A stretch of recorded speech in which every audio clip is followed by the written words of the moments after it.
So good afternoon, everyone. I am very touched to have been asked to say a few words about Joss and to read a little section from her book. Nick and I met Joss in 1969 when she was just a few weeks old, and we had stopped in Boston en route to Cape Cod to visit John and Monica and Alan at that point, and of course to see this new baby. Shortly after that visit, John and Monica moved to Ottawa, and we joined them, my husband Nick and I joined them in 1976.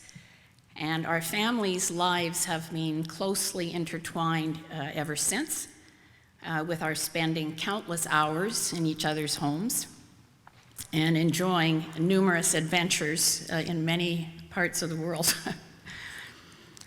Jossie grew up in a home full of warmth and love, where commitment to family and the broader community were important values instilled in the Patton children from a very early age.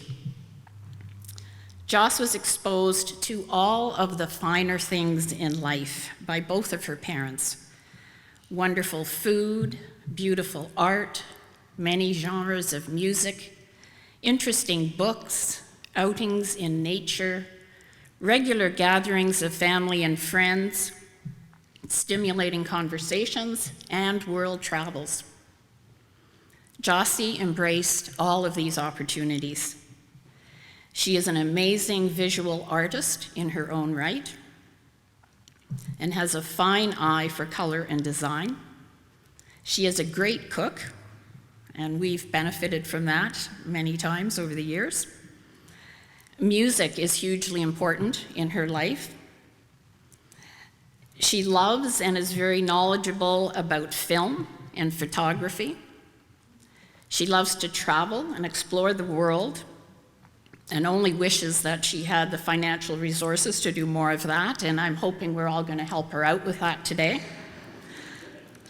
And as will be obvious to all of you when you buy and read the book, Love and Theft, Jossie is a great writer. There is no question that Jossie's mental illness, which hit her hard in her 20s and has been something that she has had to struggle with ever since, got in the way of Jossie fully pursuing some of her passions and interests. She has had to devote an enormous amount of energy to managing the ups and downs and turns and twists and turns of that illness and the side effects of the myriad medications that she has been prescribed. Jossie has not been alone in fighting these challenges. Monica has been with her every step of the way, and no one could have been more loving or supportive than she has been, while at the same time coping with her own emotions and fears. Alan and Jeffrey and their families have also been there for Joss. And finally, Dr. G, who you'll read more about in the book, has been a constant support in Jossie's life over the decades. But it still falls on Joss to cope day to day with whatever her illness presents. Those of us who have been on that journey with Jossie have marveled at her persistence, resilience, and stoicism in tackling these challenges.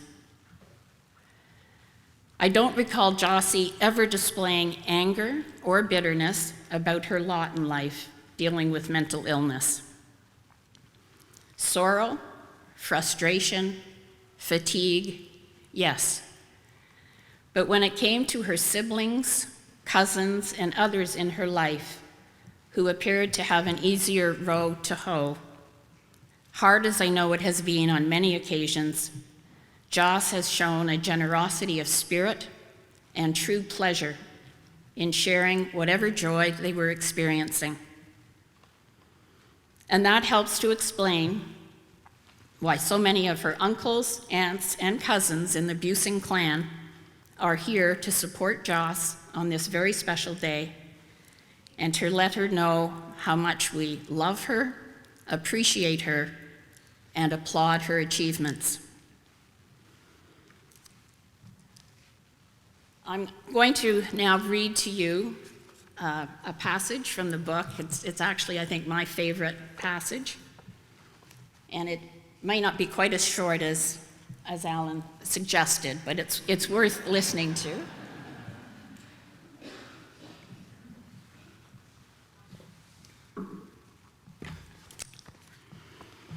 So these are Jossie's words. I have worn many hats in my life: girl, woman, daughter, sister, friend, woman with mental illness, American, Canadian, and those are just the basics. There are so many other hats I have worn, or at least tried on. I tried, as I became older, to navigate all those hats in my life. Through my childhood, my teenage years, young adult years, and now my middle years.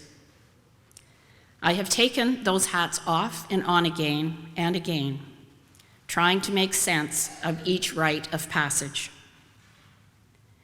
Now take all those hats and live them with a serious mental illness, an up-down mental illness, a psychotic illness that twists every experience in its path. Every one of those hats is bruised by it, is informed by it. My mental illness made it really hard to establish an identity, to really wear a hat. This especially when I was so obsessed with appearing normal. Normal woman hat, if there is even such a thing. Bipolar disorder can lead to a lot of trouble, and not just the numbing low of depression. There is the sweet seduction of mania, so pleasant at first, before the psychosis and the darkness hit. It can often feel so glorious and liberating. It can bring with it the need to spend money, to shop in a frenzy for so many things, big and small. This is something the depressed me understands little about, except in the form of regrets and maxed out credit cards. Is the normal me when I am depressed, lost, down, and out? Is that my baseline? I have lost track over the years. Maybe take some pills, achieve a state that appears to be of normalcy, a state where I am better. Is that the real me? Am I walking around with a normal mood that is only such thanks to medication? And mania, the me that laughs and talks loudly, sees things golden and pure, fast and efficient. Surely that is me, the real me. Take more Seroquel, Zyprexa, Haldol, more Thorazine. Beat it back like a small fire. Beat it back to normalcy, whatever that is.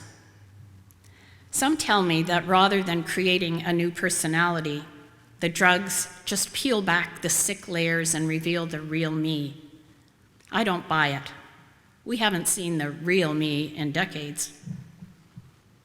With all of this going on, it is hard to work out just how the concept of disability shapes my life. There is a disabled me, that's for sure, a disabled hat. Although I try not to incorporate it too much into my identity, I cannot dismiss it entirely. But I am not just a manic depressive, a schizophrenic, a drunk, a nervous wreck. I have a mental illness, but it does not define me. It may shade all my selves, all my hats. It may create disability, but it is not the first thing out of the gate. Sometimes I see that my illness is with me everywhere I turn. And sometimes I think that is not such a bad thing. I ask what I would have been like without it, without my illness. But what am I because of it? Surely I can find positives out of it. I am more compassionate, more sensitive, more forgiving than I would have been without my illness. When I experience true happiness, I am more thankful than I might have been. When I see a person who is obviously struggling on the street, I am more concerned. I am not afraid.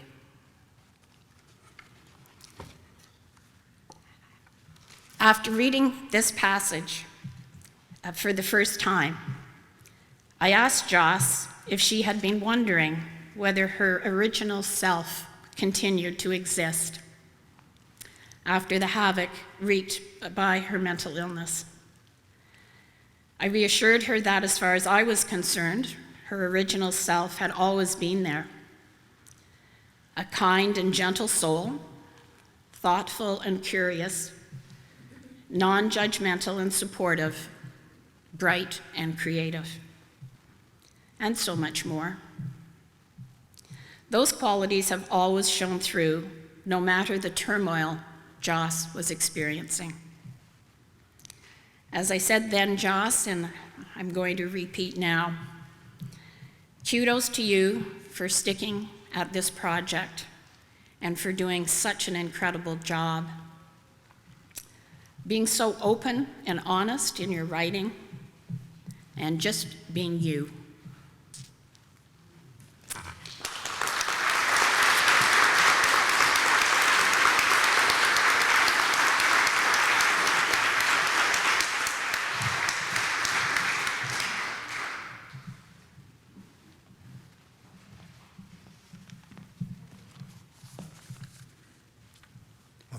Thank you, Kathy, for those remarks and that wonderful reading.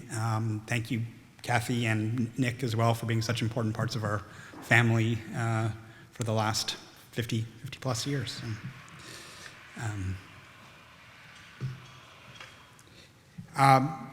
Next up, I'm going to ask my brother, Jeff, to come up on stage, and Jocelyn herself.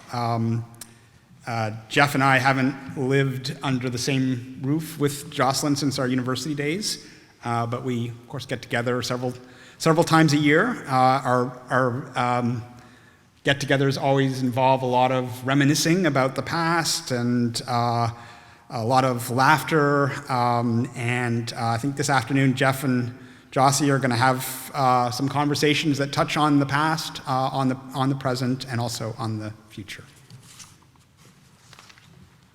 Thank you, Alan. Thanks, Alan. So this has been a good event so far. How are you doing? I have to admit that I am incredibly anxious. You don't have to go past the first page of chapter 1 to learn about my fear of public speaking. So I'm here, I'm coping. Thank you, everybody. This is a big deal for you, so it's totally understandable that you're nervous. Yes, a little bit of Valium. But Jossie, you should also feel incredibly proud of what you've accomplished. The book is, I've read the book now 2.5 times, and I really love the book. I think it's a fantastic book. You should be proud of it. I'm very proud of you for what you've done. I'm pretty sure that everybody here is proud of you for this, and I know that if Dad were here, he'd be incredibly proud of you today. So congratulations. Thank you.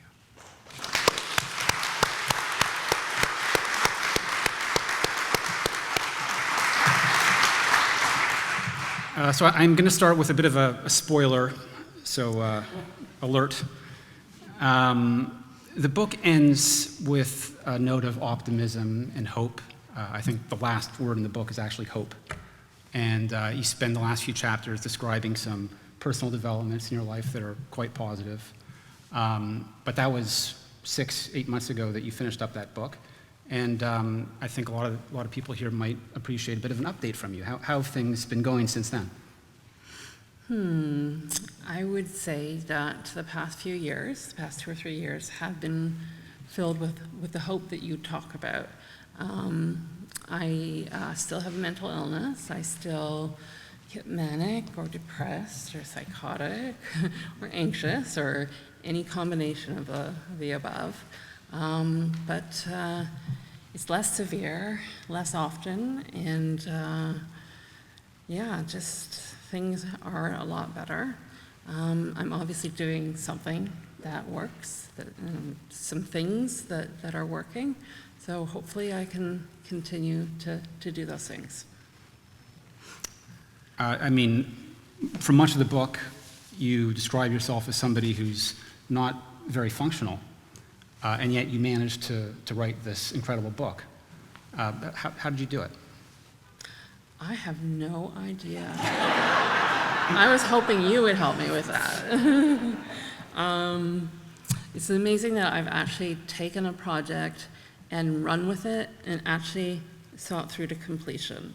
Anybody who knows me will know that decades of projects that just never went anywhere. And so why I finished this one, I don't know.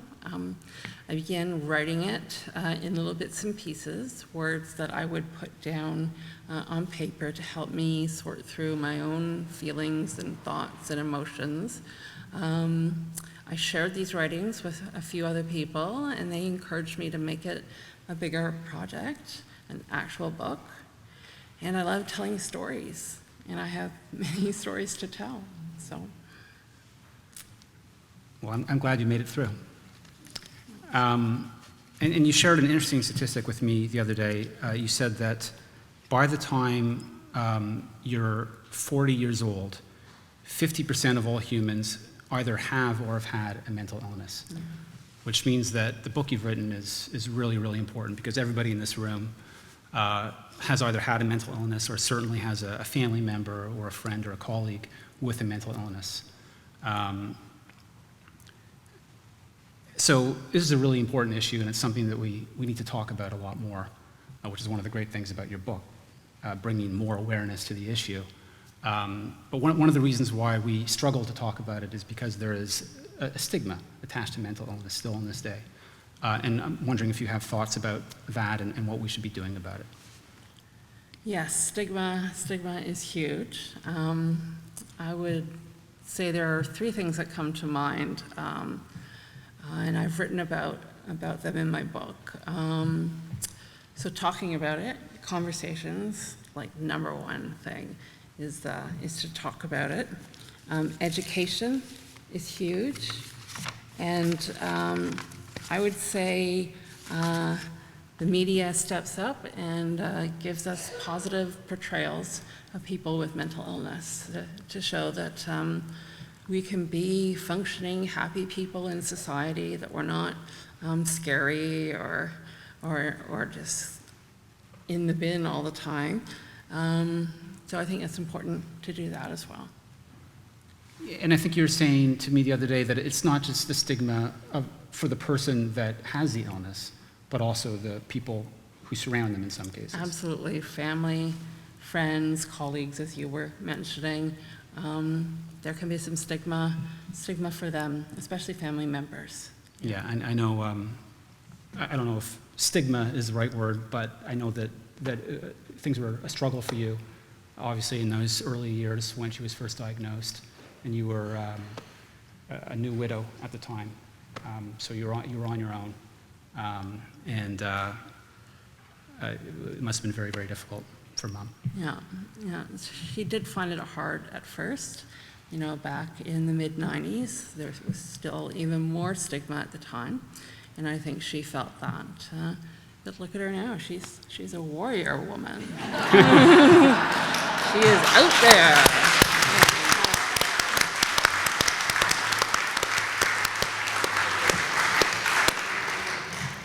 So Jossie, there's a teaser in your book. You describe a UPS delivery man. Maybe you start talking about maybe a romance novel or a murder mystery, which sounds very exciting to me. What do you have planned? What do I have planned? I'm really hoping to write. I'm hoping to spend a lot of time writing. I love it. and it's very calming for me. But we do know that I still get sick, and that I can't expect all of that to disappear. So I will be, dealing with that as I write, and lots of writers have, writer's block, and that's not unusual, and just for me, it's a little more pronounced at times. So I have to have that hope. Well, we're totally rooting for you. Thank you. And one more question before I let you go. I have a daughter, Amelia, your niece, who is very inspired by what you've accomplished with this book, and she thinks that maybe one day she'll be an author as well. So just if you have any advice for her, I would appreciate that. Amelia, that's awesome. And you would be such a good writer, because what I would say to you to do, you already have shown me that you do these things. You watch things, you listen very carefully, you ask a lot of questions, you listen to a lot of conversation, you make little mental notes up there, I know you do. And those are all things that you would need to keep doing, to be an author, to be any kind of artist. Absolutely. You're there. Thank you, Jossie. Thank you, Beth. Thank you. That's great. Fantastic.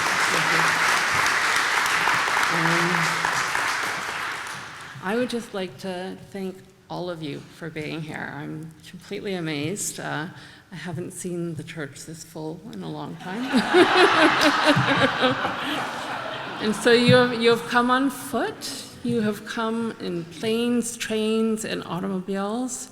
I want to give a special shout out to my Aunt Barb, who just flew up on Thursday evening from Florida, having just settled in her condo, like barely a week there, and she returns by plane to be here for this particular weekend for me. So thank you, Barb. I can't see you. I'm half blind anyway, so whatever. But thank you, everybody. And then there are 6 particular people that I want to just thank. I am so happy that you are here. And those 6 people are my nieces and my nephews. So Aggie and Amelia, Felix and Sam, Sebastian and Raphael. I cannot tell you how much it means to have you here with me today.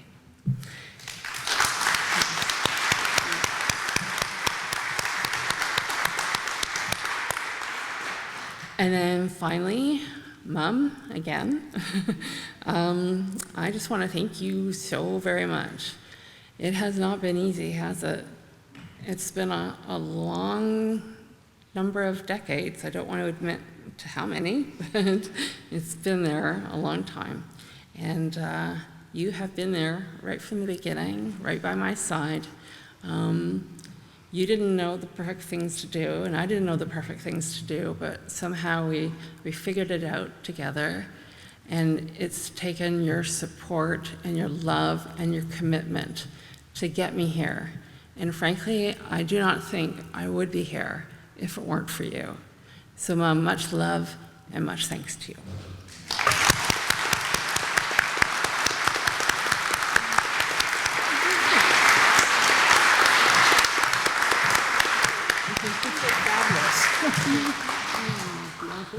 I just want to say, for a kid who's terrified of speaking, not bad. Not bad. Thank you all. Thanks, Okay. Joss. Thank you.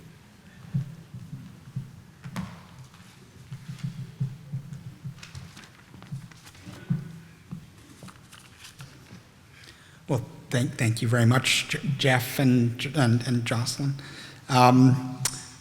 Audrey Starks has known the Patton family since our late father worked with her at the Royal Ottawa Hospital in the 1980s.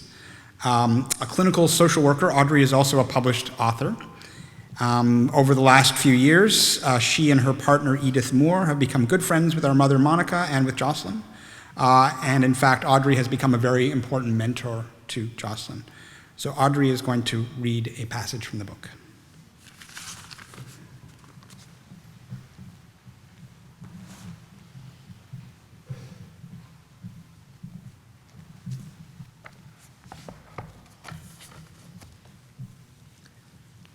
Chapter 13. And I was starting to struggle with mania, unpleasant mania that went too far. Mania that would reach psychotic territory, which was often pretty scary. At the point of manic psychosis, my voices would stretch up to a level that made sorting other people's words out truly difficult. Sometimes I felt on top of the world, powerful and entertaining, and yet, other times, the rush of it all was sending me down a dangerous line, my head spinning too quickly to be able to put the brakes on, my voices screaming at me, the sleepless nights endless. On one occasion in the spring of 1998, I found myself back on the psych ward, feeling rough and unruly. Dr. S was on my case again. We were not getting along. "Jocelyn," he said to me, "because you are not cooperating, I am putting you on a form again. I don't want to do this. I want your stay to be voluntary, but you don't seem to be open to that option." He was very serious. I stayed still, looking away from him. "Fine, that's fine with me. Do whatever you want. I obviously don't get a vote in this. I'm going to have to get you a sitter. Do you really want that?" He was pushing me. "Whatever," was all I said. Later, after 10 days or so, Dr. S and I had another unpleasant conversation. "So, we are talking about getting you off a form. Do you really think you can handle yourself with your mood? I think you are pretty manic." What was he talking about? "I am not at all manic," I stated. This idea sounded crazy to me. He was making a whole bunch of shit up. "On a scale of 1 to 10, where would you put your mood, with 10 being really manic?" he asked me. He had another clutch of students in the room. 6, I said.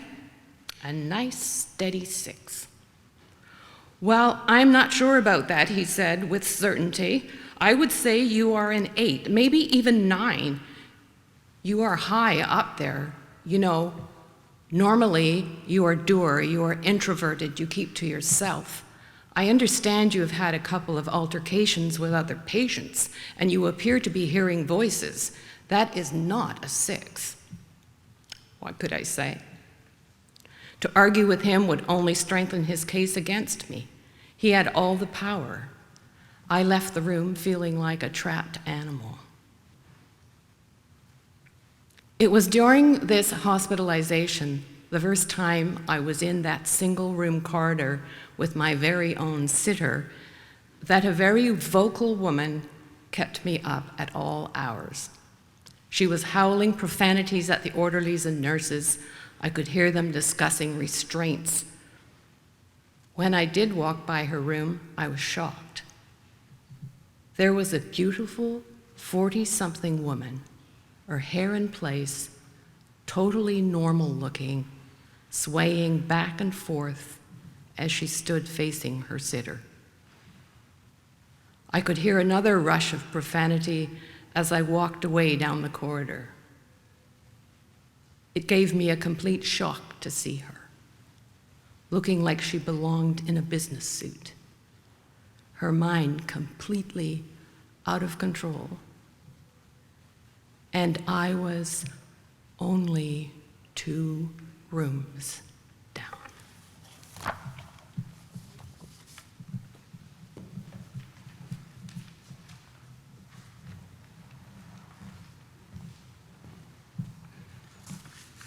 Thank you very much, Audrey. That brings the formal part of our program to a close. We're going to invite you up in a moment to find yourself a drink in the chapel. There will also be some canapes which will be served by Jossie's nephews and nieces and cousins. So we'll look forward to informal opportunities to chat with you. Before we do that, I just wanted to mention that in the next week or so, you're going to get an email from Jocelyn asking you to share information about her book on your social media, and also to promote her website. The website address is on the bookmark, so if you've bought a copy of the book already, there should have been a bookmark in it. If not, there are still a few copies for sale, and there are extra bookmarks on the table up here as well. And Jocelyn will give you some suggested text if you want to share information about the book. I also wanted to just thank Peggy Lister, who's up here, for her help with the setup and also with the sound system. And of course, thank you all for coming. It's been a really nice event, and I hope you look forward to reading the book and learning more about the book. Finally, I just wanted to add my congratulations to Jossie on this marvelous achievement. So thanks for being the occasion for us to all come together for this, Jocelyn.